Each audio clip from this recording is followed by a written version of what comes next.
part of feeling good and looking good is having healthy hormones, and a lot of people don't address that. Fats are one of the major supporter of hormone health, and healthy hormones are very, very important to be able to combust body fat as energy. So monounsaturated fats are pretty important for hormone health too, and fats help you absorb what's called fat-soluble vitamins, which are vitamin A, D, E, and K. And without those, that can cause a myriad of problems, one being depression.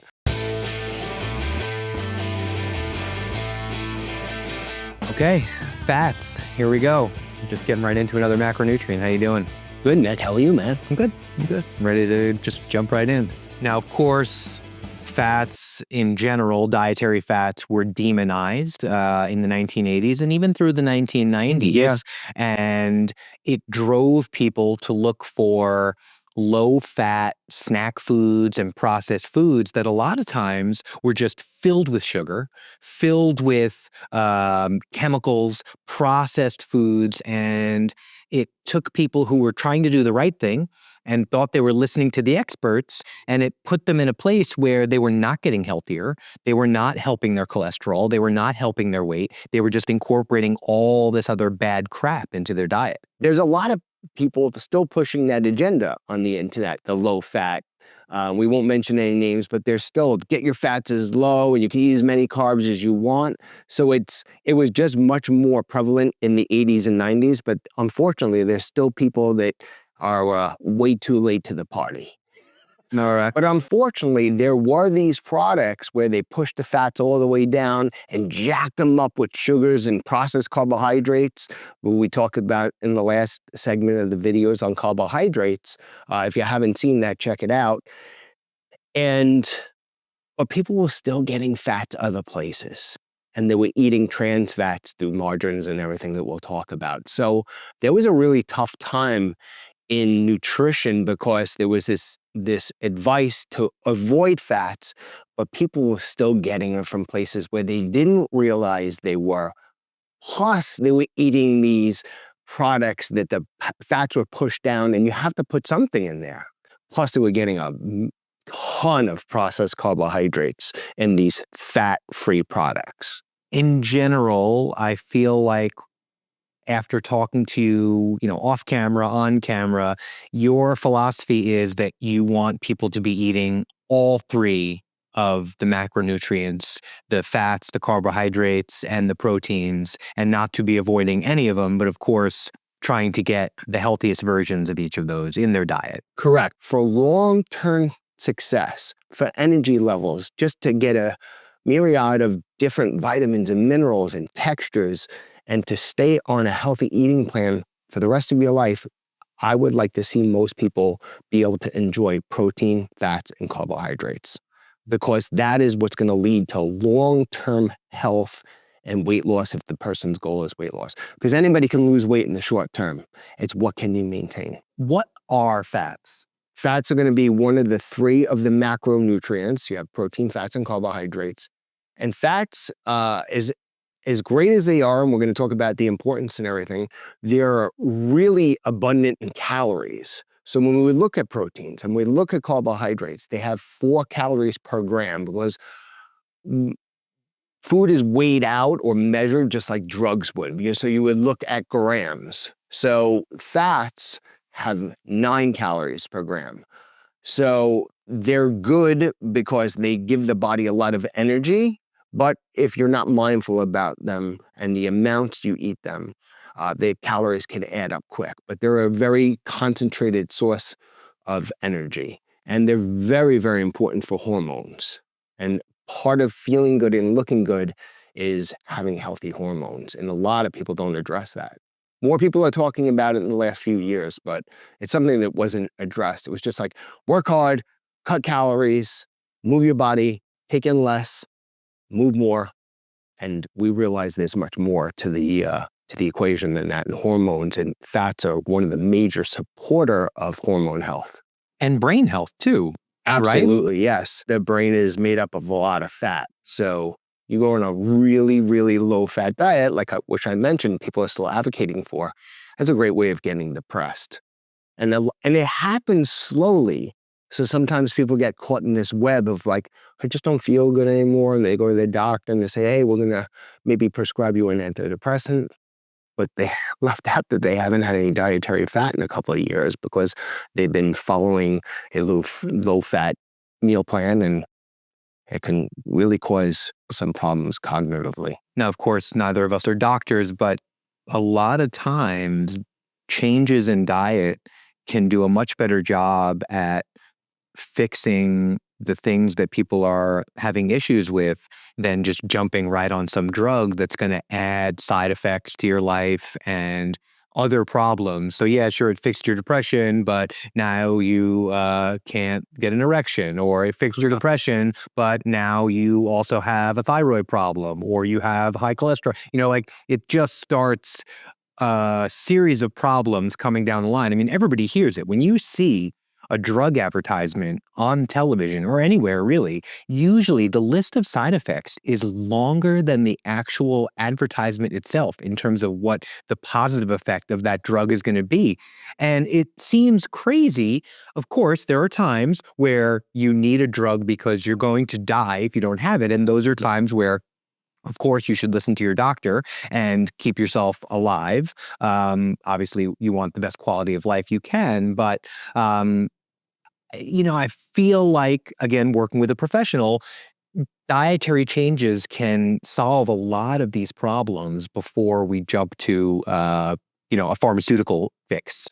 Absolutely. As we discussed in the carbohydrate videos, this high with a low of processed carbohydrates can rob the body of serotonin and melatonin, which can cause depression. So that's more of what you're eating, right? But in the case of fats, because they're so necessary for hormones, low testosterone will cause depression, right? Or messed up estrogen levels. But because they're so important and support hormone health, but also brain health, it's about what you're not getting. So it's like the bad stuff, it's like too much bad stuff will make you want more and more, which can cause depression or lethargy or just total malaise and not want to do anything. But it's also about what you're not getting. You're not getting these fatty acids, and fats help you absorb what's called fat-soluble vitamins, which are vitamin A, D, E, and K. And without those, that can cause a myriad of problems, one being depression. So sometimes it's about what you're eating, but sometimes it's about what you're not eating. And there's a lot of people not eating dietary fat because they're trying to be healthy, Nick. They're actually shooting themselves in the foot because they've listened to somebody that spewed nonsense, or they're still going off information from the 80s and 90s, thinking they're doing the right thing because they want to be skinny in their dress or look cut up for a guy or whatever, but they can't figure out why they have no sex drive, why they have no zest for life. And fats, or being too low in dietary fats, can be one of the problems. All right, so saturated fats, what are they? Saturated fat is the one fat that has been proven to raise LDL cholesterol. Now, there's a lot of... Which, for people who don't know, what is LDL cholesterol? So, that's low-density lipoprotein. Okay, now there's a lot of arguments in the last couple of years whether LDL is bad, if it's not being oxidized, and I don't want to go too much down that hole because that could be confusing in itself. So most cardiologists will say that we want to keep LDL at a certain range.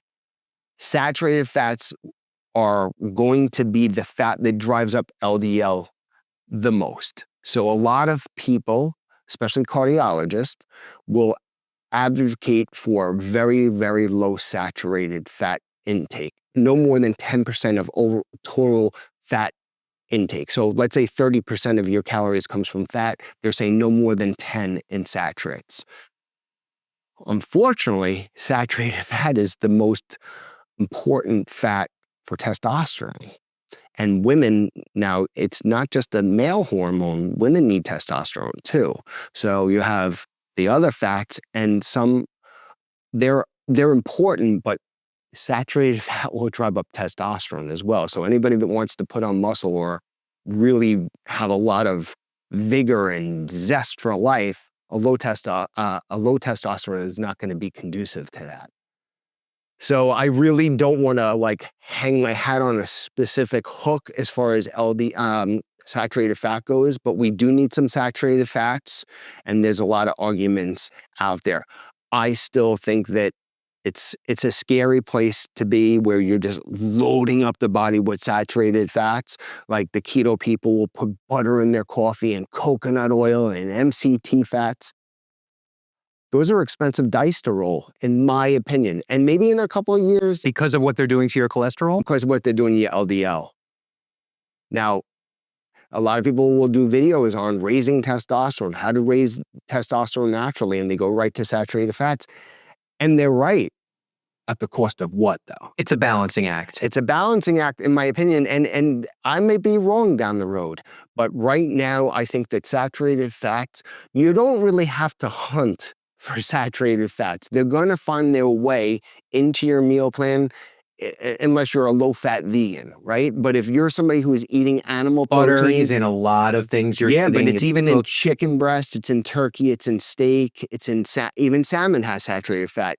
So when you're eating animal products, cheese, you don't have to go out of your way to add more saturated fat. And again, I may stand corrected in 3 years from now, but what we have now and the cardiologists that I'm friends with and the people I study, no one really wants to get a tremendous amount of saturated fat. And there's going to be keto people that leave comments that will argue on that, and maybe one day they'll be right. But for right now, me and all the clients I've worked with, we're all really mindful of not having a heart attack. Moving on from saturated, we go to unsaturated. And I think there are two kinds of unsaturated fats. Is that correct? Yeah. Polyunsaturated fats and monounsaturated fats. Okay. So what are monounsaturated fats? So monounsaturated fats are another fat that's going to be very important for hormone health. All fats are important, but for testosterone and what's called sex hormones. And again, for the ladies out there, and even men, they're like, oh, I don't want to be too big. Sex hormones are very important for the combustion of body fat. So when people think about testosterone, they think about big pro bodybuilders or WWF, and it's not that. We all want. You just showed how old you were. It's WWE now. It hasn't been the WWF for like 25 or 30 years. So that's the World Wildlife Federation. So yeah, so what was I saying? Oh yeah, so then with the testosterone, they think about these big meatheads and stuff like that. And all of us, every single person in this world wants normal, healthy, robust hormones because it's very important just for everything in our bodies. And most people want to lose body fat. And healthy hormones are very, very important to be able to combust body fat as energy.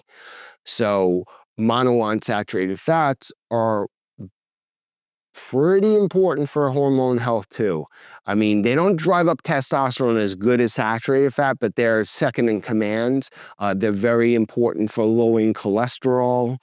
They can sheathe or coat the nerves and the myelin sheet on the nerves, very important for hair. Like, so sometimes you'll see some. So when you're saying the myelin sheath for the nerves, you're saying that is the connection point between your brain and your nervous system so that your brain can tell your body how to move and what to do. Correct. Yeah, but all the nerves have like a wire has a protective coating. So all your nerves have that protective coating, and the fats are very important for that. But sometimes you can look at somebody and they can have very, very dry hair. And if they're thin, you may assume, provided they don't have a thyroid or a slow thyroid, you might assume that person's too conservative in their fat intake, because fats are very important for the oils in your skin and the sheen in your hair.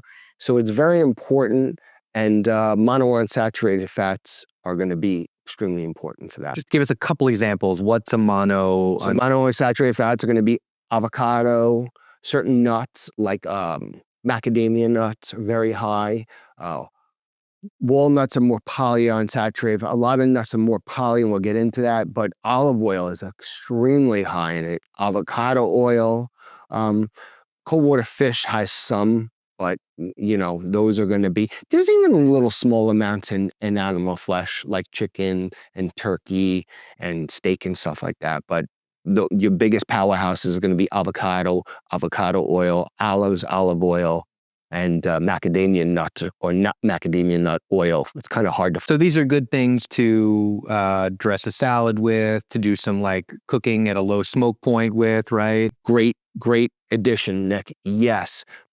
Monounsaturated fats, and the next fat that we're going to talk about, polyunsaturated fats, especially polyunsaturated fats, are very, very sensitive fats, and they should not be heated. Okay?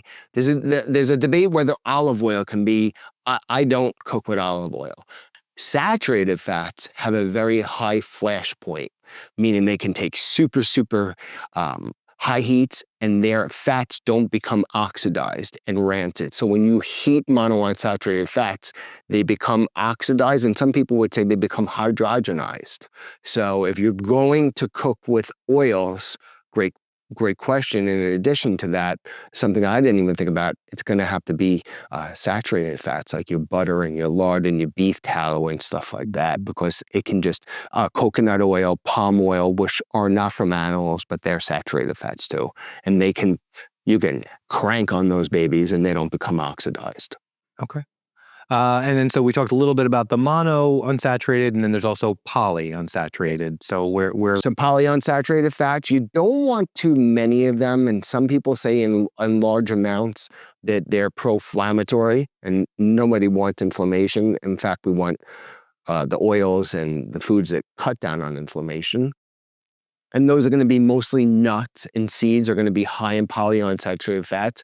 And that's why I always advocate for people to get raw nuts and seeds. Because when you get the honey, forget about the honey roasted nuts and seeds that have honey on them, processed carbohydrates, but they're just cranked in heat, and those oils are becoming oxidized and rancid. You're actually eating rancid food.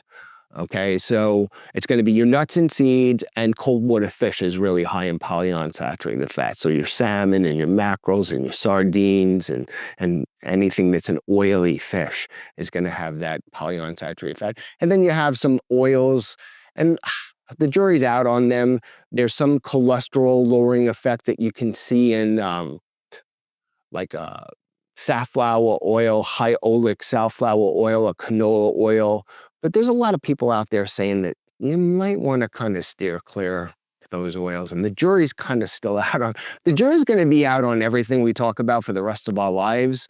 But, there's not too many people saying that olive oil is not, a good oil. But there's a lot of debate on these polyunsaturated fat oils, not the oils that are net. So there's a difference between an oil, which is an extract of the fats. So no one's saying, hey, the oils in nuts and seeds are bad for you. It's when you extract these and they're in isolation in large amounts, they might not be something that you want to have excessive amounts of. Like a sunflower seed is different than sunflower oil. Correct. There's one more fat that we have to talk about, trans fats. Yes. Is that right? And are these primarily processed fats? Yeah, they're going to be in all the good tasting chips and donuts and pretzels and all that stuff. And I would say that there's really no healthy place in the diet for those, provided, you're not eating them on a regular basis. If you, want to have a reward meal or a cheat meal on a Saturday. Which we've talked about, where we don't live perfect lives. There's going to be 1-2 days a week where you're going to be somewhere, or you want to treat yourself, or there's a reason to do it. Have at it a little bit if you've earned it. That's right. Same way you got to earn your carbs, you probably have to earn those trans fats too, right? Yeah. And look, I again, maybe in a couple of years, they'll say, hey, we found something good that trans fat is for. But right now, I think pretty much everybody's in the same camp of you should have 0 to hardly any trans fats. And it's easy to stay away from them because you're just basically staying away from foods that you shouldn't be eating most of the time anyway. Processed carbs are probably loaded up with trans fats, things like that, right? Correct.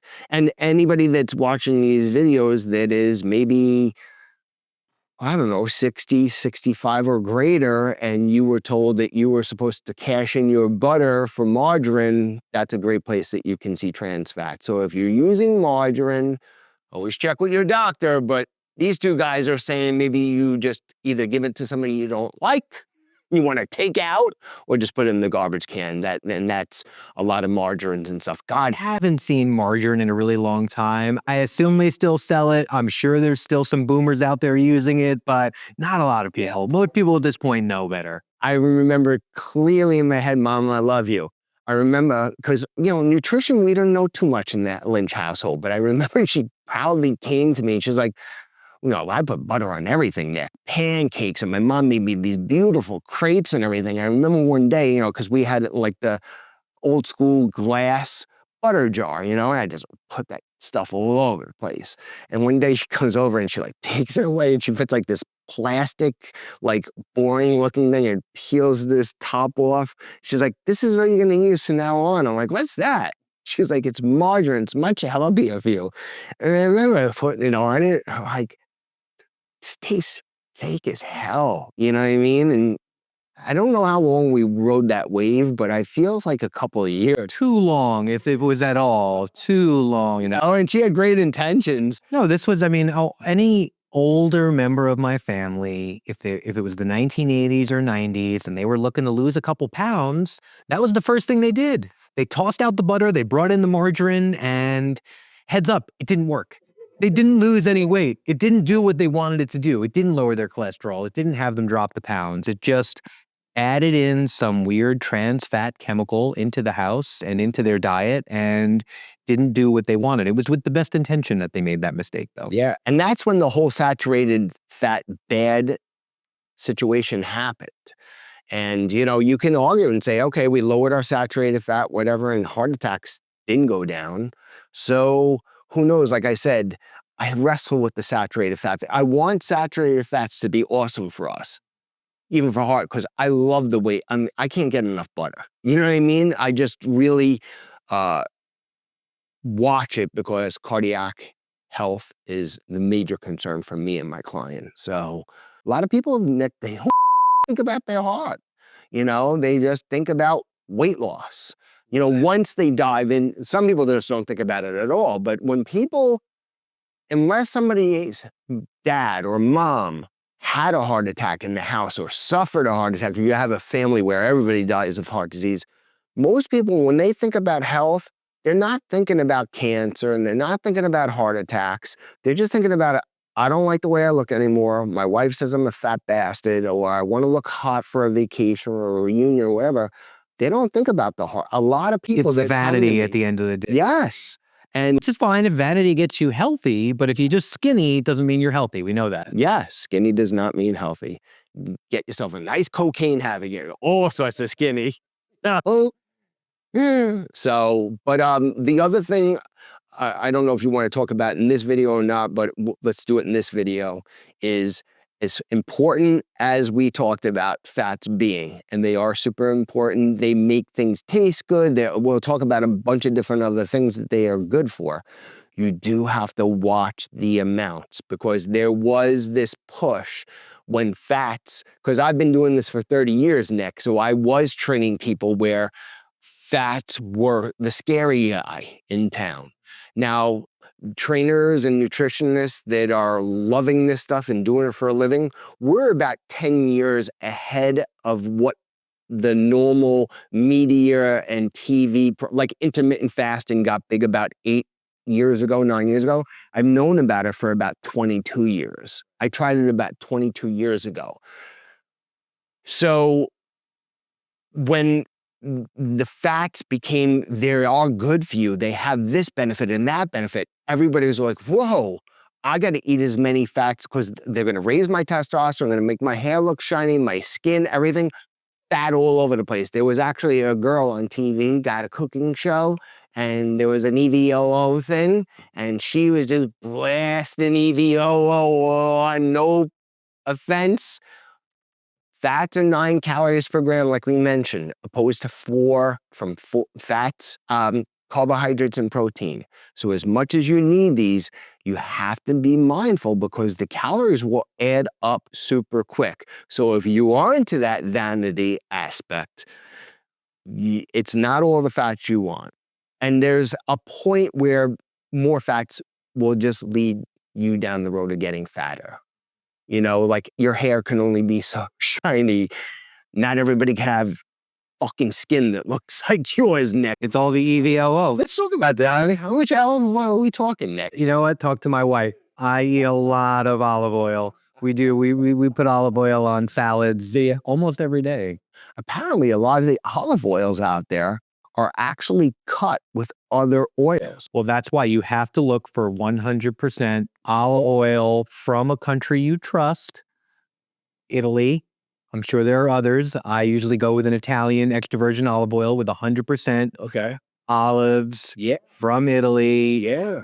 You know, not all olive oil is created equal. Not all of any product is created equal, right? Because the idea behind having a business is to make as much money as you possibly can. Of course, some people do want to put a good product out there, but not every product is created equal. And there's a reason why there are some small bottles of olive oil that cost $50 and there's large bins of it that cost $12. That's right. And this is why I err on the side of caution when it comes to olive oil. Because now there's people saying, no, you can cook with olive oil. But when olive oil, we learned the benefits of olive oil, everybody's like, you do not cook with it because you're going to damage the fatty acids. And I have to agree with that. Because if you look on the quality olive oils, you'll look at the right-hand corner or left-hand corner, it will say cold pressed. Because they're pressing it with freezing cold instruments because the heat will oxidize the olives.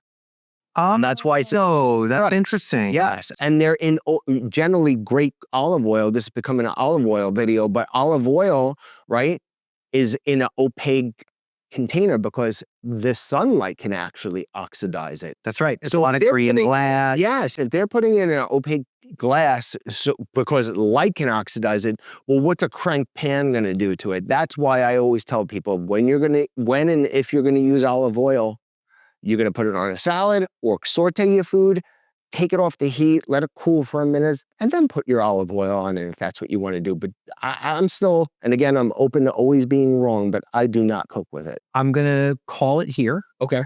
We've been chatting about this for a long time. We had, you provided us with a lot of great information about the different categories of fats that are all around us at all times, how we should be taking some out, bringing some back in. Of course, there's always more to talk about. Was there anything else you wanted to add about just the basics of this micronutrient?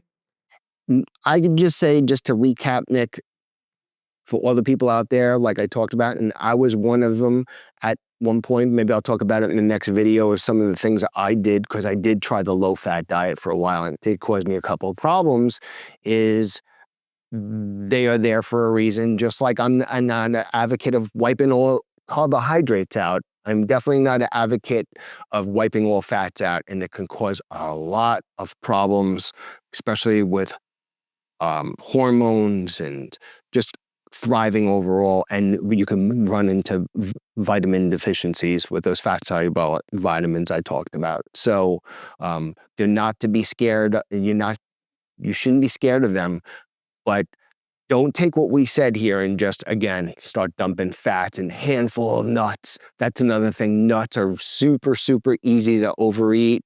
So just be mindful that everything in moderation, including moderation. Mike, thank you very much for all the great information today. I appreciate you sitting down and chatting with me, and I will see everyone in the next video. Yeah, and if you guys want skin like Nick, olive oil. Please hit the like, subscribe, and hit that bell notification so you don't miss any content in the future.